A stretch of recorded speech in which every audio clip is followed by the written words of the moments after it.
In the wake of the post-COVID-19 era, the once thriving dream of securing an affordable living space has become an increasingly challenging pursuit for the younger generations in Queensland.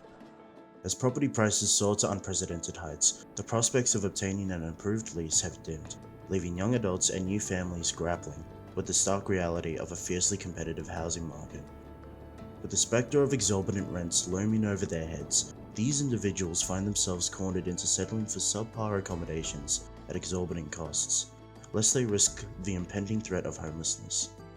This documentary delves into the profound implications of the housing crisis, unraveling the stories of resilience as Queensland's youth and aged grapple with the enduring consequences of an unyielding housing landscape.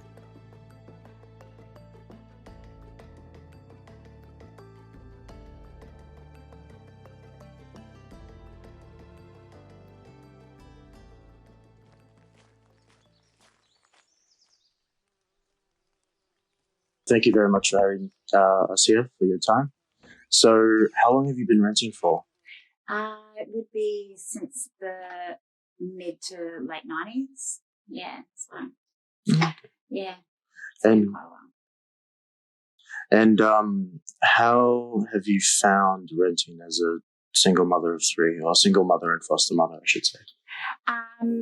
In those years, it started off really well. In the recent years, probably the last couple of years, it's been a bit stressful, obviously. But yeah, I've been quite lucky, but we'll see how that pans out soon. The cost of living has substantially increased, making it hard for individuals and families to afford rent. Since the 2000s, inflation has increased to 6.59% from 4.46%, while wages only rising by 0.5%. No wonder Australians are finding it so hard to survive. With your time in renting, have you found that the places you've lived in have not been looked after, or you've had any difficulty reaching out to landlords or agencies to sort of keep them?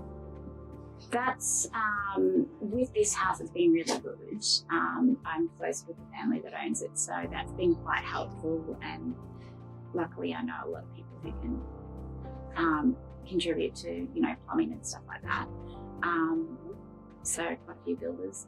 And yeah, but the previous house, we did a lot ourselves. It was very difficult. There was once a toilet mishap, and when you've got children, young children that need the toilet, and you couldn't flush or anything. So yeah, I had to get onto the real estate really hard about that. But otherwise, majority of the time we just went with the flow. But yeah, it was really difficult for the owners to fix the flooding areas and stuff like that. And yeah, we'll just do it ourselves. It was just easier.